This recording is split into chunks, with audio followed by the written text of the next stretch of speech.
Hello, my awesome third grade artists. Today we're going to be starting a new project. We're going to be creating these tigers in the style of an artist named Henri Rousseau. And we are also going to be talking about the year of the tiger in the Chinese culture.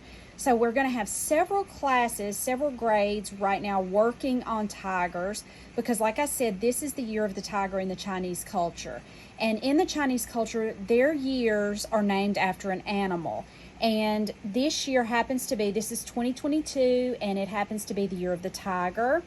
In the Chinese culture, the tiger is considered the king of all beasts. He's very powerful and brave. And so this year in Chinese culture, children will often wear clothing with pictures of tigers on it. It symbolizes good luck. And they also wear clothing with red on it because that also symbolizes good luck. So before we start this project, teachers, make sure you refer back to your lesson plans and show the YouTube video. I have the title of it underlined. It's called Extended Book Trailer for the Fantastic Jungles of Henri Rousseau, and it will give the children a little bit of understanding about the artwork of Henri Rousseau. And I'm going to show you one of his pictures. Henri Rousseau was a French artist. So to us, this looks like Henry, but in the French language, you would say Henri. And he was a primitive artist. That means he was not trained formally. He didn't go to college to learn how to be an artist. He just taught himself. And so he loved animals, and he would often visit the zoo near his home. And he would look at all the animals, and he would invent these fantastic environments to put his animals in. One of these is called Tiger in a Tropical Storm. So you can see the picture, all of the vegetation around the tiger, the trees and the leaves. You can almost see how the wind is blowing. It does look very stormy. I see maybe a bolt of lightning coming in and rain. And you see the tiger, he looks very frightened, doesn't he, because of this tropical storm. So he really used his imagination. He didn't try to make things look exactly how they look in real life. He liked to use his imagination, and he created lots and lots of these jungle-style paintings. So we're going to be creating a tiger that looks like he's in the jungle with lots of leaves around him, leaves in the background and in the foreground. We're going to talk about background, middle ground, and foreground. So the background is the very back of your page, and we're going to have these leaves. The middle ground would be the tiger, and he is our main emphasis in this piece of artwork. And then in front of him, you see we've overlapped these construction paper leaves. That is our foreground, what you see in the very front of the artwork. We're going to be using lines and shapes to draw our tiger, and we're going to add color. I'm going to show you how to make this beautiful painted paper. So let's go ahead and get started. We're going to start by making our painted paper. So teachers, you're going to give everyone a piece of watercolor paper. Make sure it's the watercolor paper and not the tag board. You're going to have two different ones for this, two different types of paper. I have them labeled. Just make sure you're using the watercolor paper. And I'm going to put mine on a piece of cardboard, because the water might try to leak off a little bit. You're going to need a container of clean water. Start with clean water. Have a center set up in your room for this. And you're going to have some liquid watercolors. If you teach second grade, you will already have this prepped, but you will have red, orange, and yellow, and you can dilute that with a little bit of water.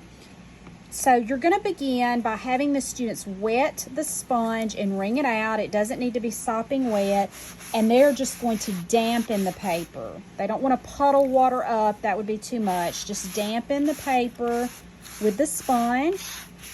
While it's still wet, they need to work kind of quickly. Get your paintbrush. I'm going to drag the excess water out, and I'm just going to start painting with my liquid watercolors on here.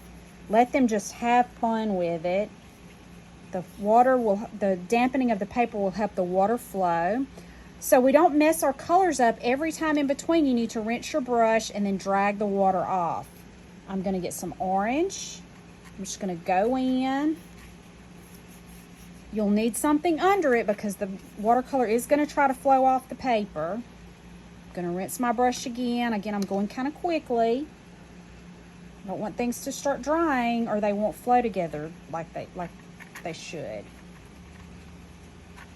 Just let them have fun. There's all that's just going to flow together, and it's when it dries, it's just going to be so pretty.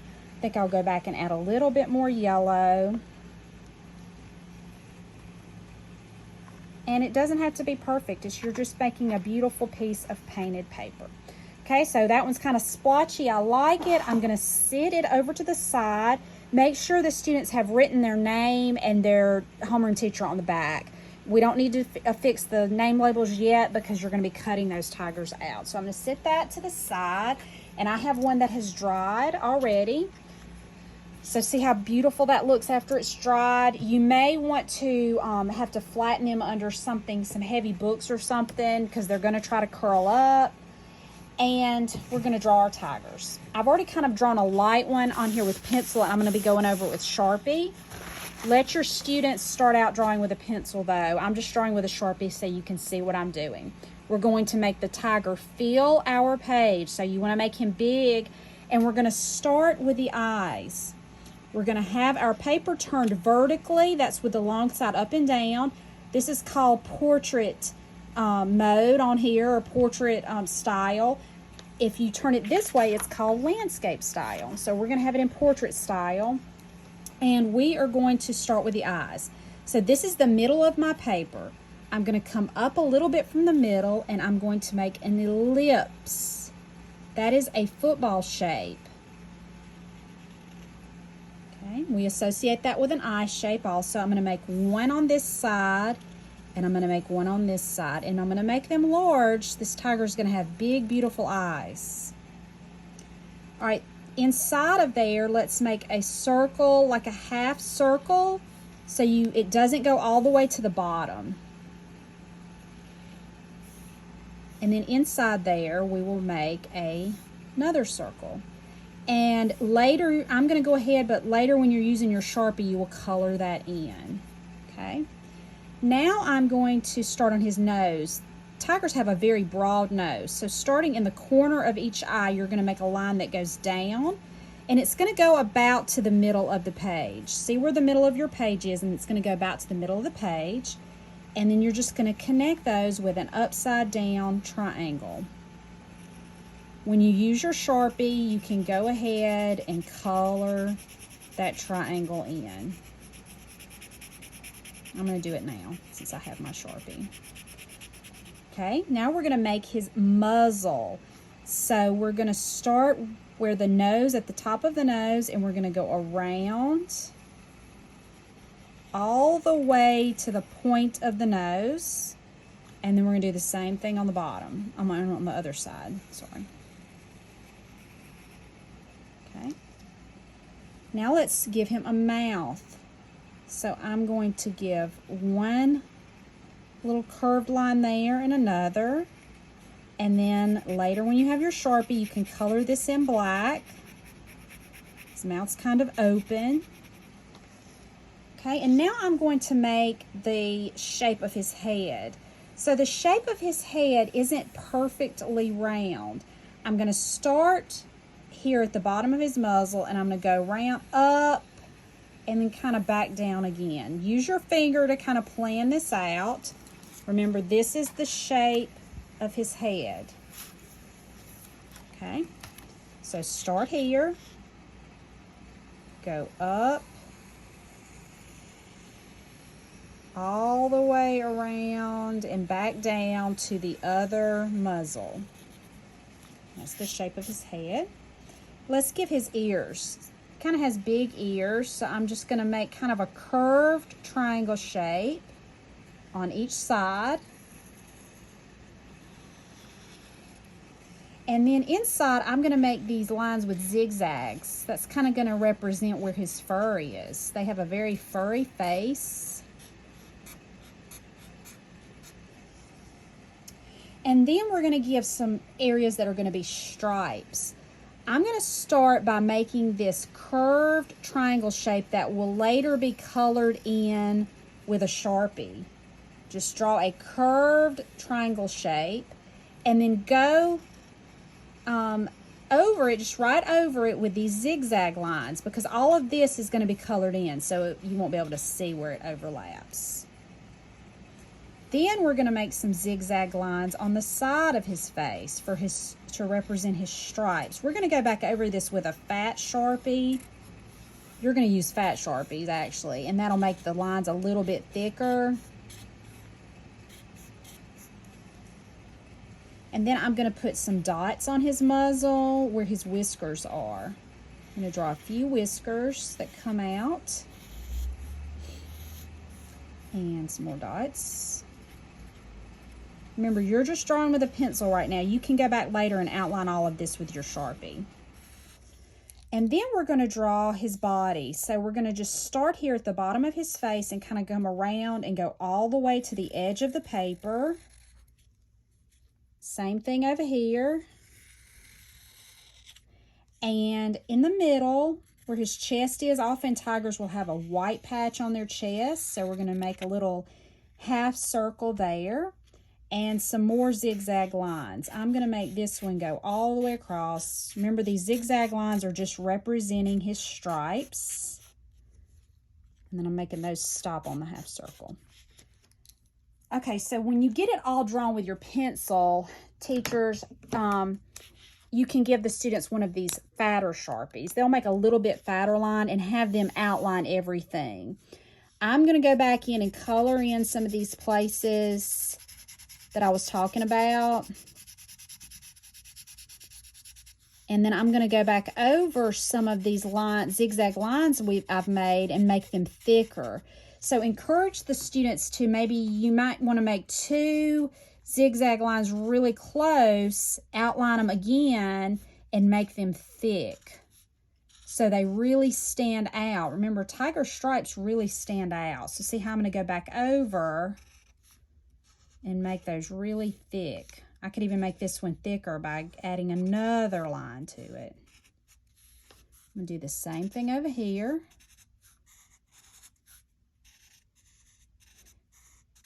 You could also put this tiger back on your Elmo so they can see where the dark areas need to be and how thick the lines should be, so that they can just get an idea of how to do them. Having those thick lines will really look good.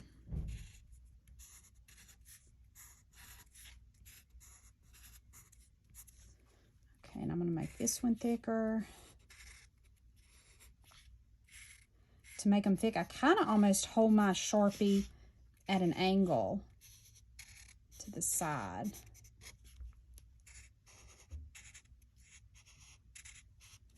And then one more on this side. But you can let the students outline their whole thing with the fat Sharpie, and it will really make those lines stand out. I'm not going to take time and do all of that. All right, after they have the tiger drawn, they're going to add just a little bit of color with their oil pastels. So they'll need the oil pastels, and let's start with some white. So let's add a little white up here. If your white is got other color on it, when you pick it up, just use a paper towel and wipe it off. Try not to cover up your Sharpie lines. And then I'm going to go in and add some white on his muzzle. I'm going to go around my Sharpie lines. I don't want to cover them up, because this white will kind of cover them up. So I'm just going around. I'm making little circles around my dots so they stand out. I'm leaving a little line. See how I'm leaving a little line around my whiskers. I don't go right up to them. And this is just gonna give the tiger a little bit of color. Do the same thing over here.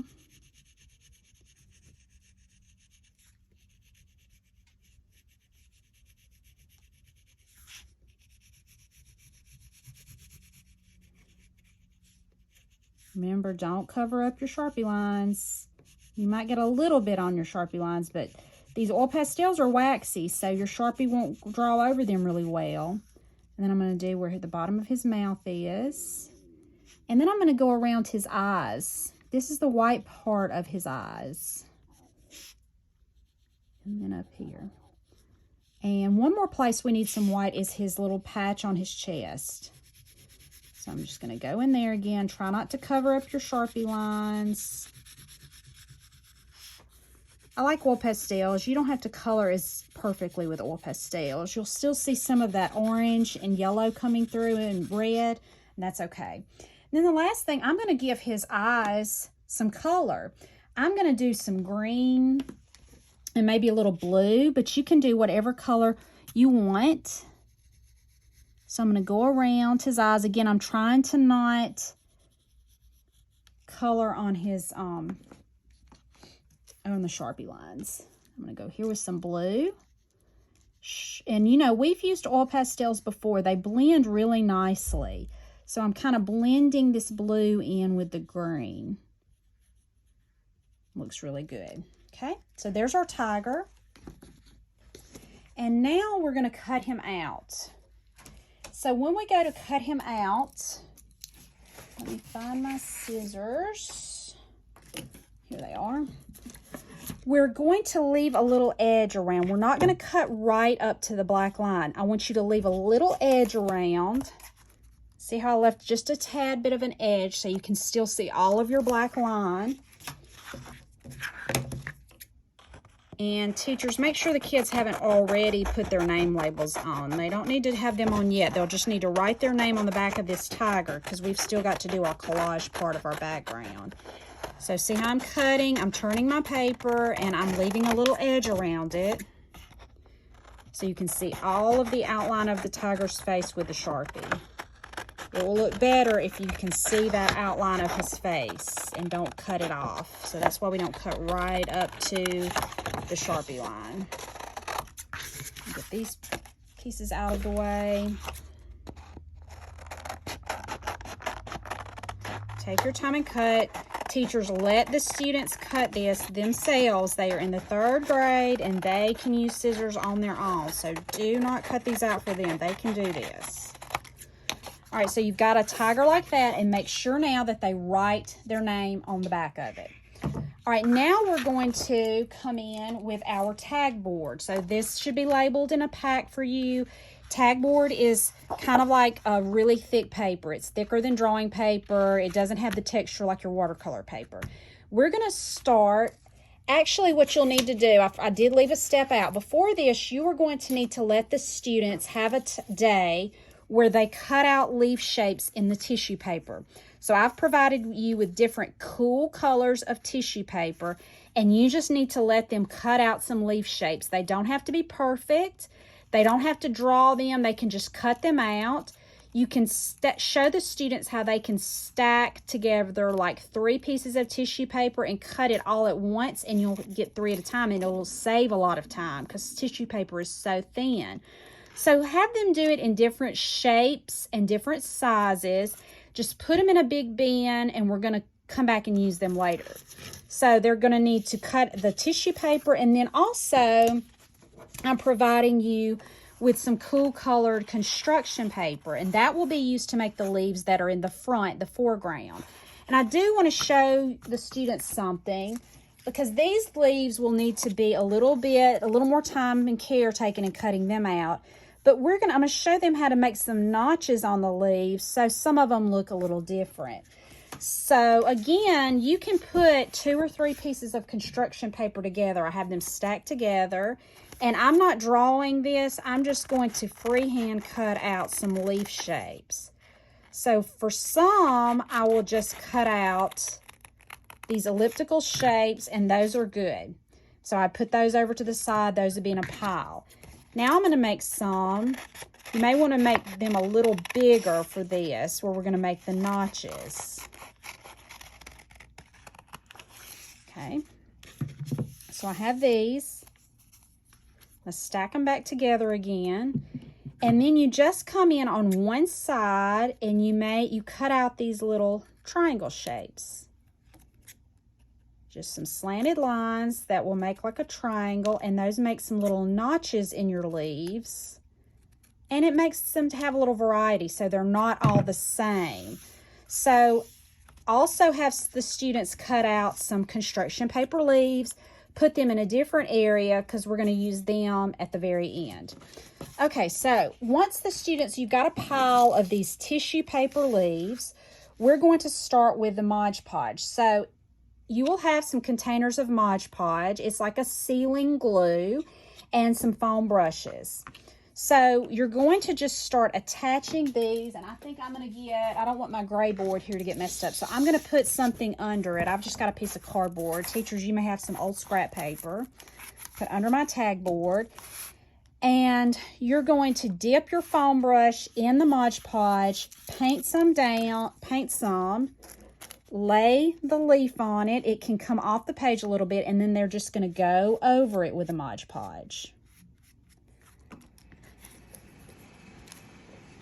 Go over it. You can leave some white showing through in areas. Just come over and then just have them overlap them because you can see the colors coming through. It looks really nice. I just seal it all up with Mod Podge. But remember, Mod Podge has got to be on the top and the bottom, okay? So, they're going to do the whole thing. Have the leaves going in all different directions. I just like to do it in sections like this, though, instead of painting the whole piece because it'll dry. So, just do it in, work in sections. Do one more.